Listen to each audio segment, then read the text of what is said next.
Pourquoi? Ce ne sont pas de vieux célibataires qui vous le demandent, c'est le Christ. Cette conviction de la sûreté de l'enseignement de l'Église, de Paul VI, des précédents papes. On peut penser à toute la catéchèse donnée par Jean-Paul II, et qui ne cesse d'être redit par les papes successifs et approfondie. Mais c'est un grand travail d'approfondissement. C'est le Christ qui vous le demande, parce que Dieu connaît l'homme, qu'il a créé à son image, et il s'agit de l'image, comment les époux sont à l'image de Dieu, de ce Dieu amour, et de ce Dieu qui donne la vie. Pourquoi? Parce que Dieu nous connaît, hommes et femmes, et qu'il a voulu donner à leur corps une heureuse complémentarité, une merveilleuse fécondité. Parce qu'il a fait de la sexualité conjugale la plus belle expression et la plus grande réalisation de l'amour interpersonnel. Cet amour entre les personnes qui est dans la Trinité et qui se vit entre nous de multiples façons et d'une manière si particulière et si haute dans la sexualité conjugale, dans l'amour des époux toute leur vie, et cet acte le plus fort, plus total de leur corps, qui s'unissent et se donnent l'un à l'autre tels qu'ils sont, sortis de la main du Créateur. Et parce que la contraception vient dénaturer tout cela. Et donc c'est le point suivant, ce que je veux essayer de montrer un petit peu, de lister. Quels sont les effets de la contraception, c'est-à-dire d'une action extérieure qui essaye donc d'éviter la conception d'un enfant, mais par un acte artificiel extérieur au corps des époux. Au niveau physiologique, la contraception défait le plus merveilleux des dons et des inventions du Créateur. Et il faut prendre le temps de le contempler, de contempler les corps, de contempler la physiologie, vous allez la voir un petit peu tout à l'heure. Elle dénature et contredit le langage des corps. Là, on pourrait faire toute la théologie du corps de Jean-Paul II, comment ces corps expriment ce qu'est l'amour, le don total de soi-même à l'autre, et l'accueil de l'autre totalement tel qu'il est, recevoir l'autre tel qu'il est, et ne pas le découper en morceaux ou prendre que ce qui nous intéresse, l'accueillir intégralement et se donner intégralement. Au niveau aussi interpersonnel, entre les époux, elle prive les époux de leur plus noble ministère. C'est comme ça que parle Humanévité, Paul VI, dans Humanévité. Il parle au début de ce munus, donc leur ministère au service de la vie et de l'amour. Ce ministère est source de combat, mais aussi de beaucoup de joie et de grandeur. J'espère qu'aussi, en écoutant des époux tout à l'heure, vous allez en prendre davantage conscience. Toujours au même niveau, elle retire aux époux le moyen de se donner, de se recevoir totalement, d'exprimer leur amour conjugal comme image de l'amour qu'est Dieu. Et puis, ayant écarté l'enfant et Dieu, qui est l'auteur de la vie et de l'amour, la contraception laisse les époux si seuls pour rechercher une communion à deux, c'est ce qu'ils recherchent, en se privant des secours pour purifier leur amour de tout égoïsme, de tous blessés par le péché originel. Et il y a vraiment un chemin de purification, de croissance pour cet amour. Les époux, avec la contraception, se retrouvent tout seuls, tout dépourvus, pour rechercher cette communion qui est si précieuse. Les effets encore de la contraception au niveau social. Peut-être là on peut en prendre conscience. Vous allez voir, j'ai mis quelques mots entre parenthèses. Et si vous regardez les graphiques, le tournant de l'histoire, c'est pas 1968. Si au niveau de Humanévité c'est 1968, mais en France c'est 1967. C'est la loi Neuwirth. Et après, à partir de 1967, tout s'enchaîne. Mai 68, certainement, la réponse de l'Église, humanité, juillet 68. Alors au niveau social, elle fait perdre le sens du mariage, on le voit de plus en plus. Ce mariage par lequel le Créateur fait des époux ses libres et responsables collaborateurs. C'est l'expression de Paul VI au premier numéro. Et donc elle fragilise le lien le plus fort qui peut unir les familles.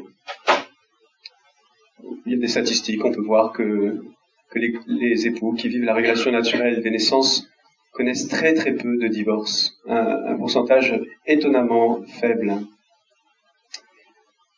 Voilà, je vais parler beaucoup là-dessus, mais j'ai pas le temps. Il faut que je tienne mon temps quand même par rapport aux autres qui ont essayé d'être très précis. Elle fait perdre le sens de la sexualité, qui tient ensemble union et procréation. C'est complètement déconnecté dans la tête, surtout des plus jeunes. Ça, c'est les effets sociaux. Hein. On peut toujours imaginer qu'un couple, voilà, enfin, bon, peu importe. Voilà, c'est les effets sociaux là que je regarde. Et ainsi, donc, ça affaiblit la capacité à accueillir l'enfant.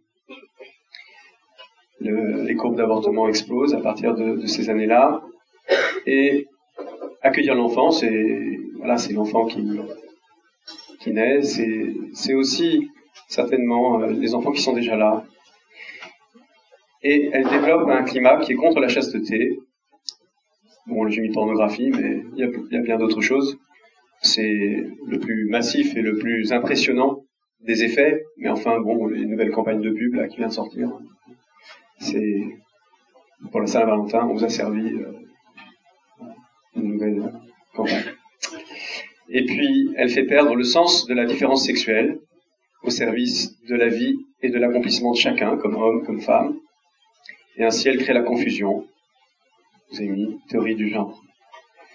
Les effets sur la société, sur les couples, sur la famille sont massifs, indéniables, impressionnants. Et moi, si je tiens tellement à la régulation naturelle des naissances, au message d'humanité, c'est parce que je crois que c'est le moyen le plus fort, le plus important, le plus essentiel, le plus fondamental pour guérir la famille. Et pour guérir nous tous. Moi, ça me fait tellement de bien depuis que j'approfondis cela. Le Seigneur m'a permis de rencontrer des foyers moniteurs, vous en entendrez là. Voilà, de découvrir tout cela. Je donne pas mon témoignage ce soir. Donc, c'est pour ça que vous voyez, mon premier Saint-Valentin, Virofleuve, on parle de ça. La régulation naturelle des naissances, est-ce que c'est possible? Grâce au cycle de la femme. Merci Dieu. Merci la femme. Voilà. Enfin, le Créateur est génial, quoi. Voilà. Et grâce aux signes qu'elle peut apprendre à lire. Donc oui, c'est possible. Et c'est possible pour tous les couples. Avec plus ou moins d'efforts, suivant les situations, suivant les couples, suivant là où ils en sont, suivant les périodes. Voilà. Cela demande une formation sérieuse, vous allez le réentendre. Vous comprenez que la question de la vie, c'est pas une question option, c'est trop grave, quoi. Voilà. Et puisqu'on a besoin d'une formation sérieuse, on a besoin de moniteurs. Voilà, au centre de l'enfance, c'est des foyers moniteurs, de moniteurs, monitrices aussi. Voilà, on en a besoin de beaucoup. Donc, s'il y en a qui, ce soir, voilà, trouvent des vocations, eh bien, tant mieux. Parce que je souhaite vraiment, je prie, je vous invite à prier avec moi pour que à Viroflay, partout en France, on découvre ce que Paul VI appelle l'apostolat, l'apostolat le plus important. L'apostolat le plus important. De foyer à foyer. Voilà. La formation sérieuse est obligatoire parce qu'il y a quand même toujours un moment dans la vie du couple où il va falloir réguler très très sérieusement. Voilà. Ça va forcément arriver. Donc il faut se former et il vaut mieux se former tôt. En tout cas, c'est possible, mais si on se forme sérieusement, n'écoutez pas les faux pratiquants. Ils disent, ouais, moi je fais la méthode naturelle. En fait, pas du tout. Quand vous creusez, ils sont pas formés avec des moniteurs, ils commencent à faire du statistique au lieu de observer des signes, etc. Et puis ils vous disent ça marche pas. En fait, l'efficacité ne dépend pas de l'épaisseur du plastique, du nombre d'hormones qu'on vous fait, qu'on met chez madame. Elle dépend de vous. Voilà. Du sérieux lequel vous vous formez, et puis vous vivez la méthode. Ça dépend que de vous. L'efficacité. On demande si c'est efficace, on ne peut pas répondre. Ça dépend que de vous. Que des couples. Et Paul VI nous dit « Ce ne serait pas observable sans l'aide de Dieu qui soutient et fortifie la bonne volonté des hommes. » Donc moi, en prêchant là-dessus, c'est aussi dire ma disponibilité pour vous relever, pour vous encourager, pour vous donner des lumières de l'enseignement, de la parole de Dieu, pour vous accueillir dans le sacrement de réconciliation. Toute l'Église est là aussi pour partager cette aide de Dieu. Quels sont les bienfaits de la régulation naturelle des naissances? Vous allez les entendre aussi à travers les témoignages. Il s'agit d'un art de vivre d'abord, avant de dire peut-être ses bienfaits, pas plus que des méthodes. C'est pour ça que je suis très content qu'on ait 3 méthodes qui sont représentées ce soir, même si moi j'appartiens, entre guillemets, au centre Linux France. Je m'en fiche de la méthode. Enfin, on va dire, moi comme prêtre célibataire, bien sûr, mais je veux dire, je pense que chacun d'entre vous, les couples trouvent leur méthode, mais moi je m'en fiche la méthode que vous choisissez. C'est pas grave. Comment, mon corps, comment je vis mon corps, comment je veux, qu'est-ce qui correspond à ce que nous sommes. Mais il faut une méthode de lecture du corps, de la fertilité, du couple. Et voilà. Mais par contre, ça implique un art de vivre. Il s'agit de vivre la sexualité dans le mariage, de la vivre donc avec notre Créateur, celui qui nous a donné notre corps, tel qu'il nous l'a donné.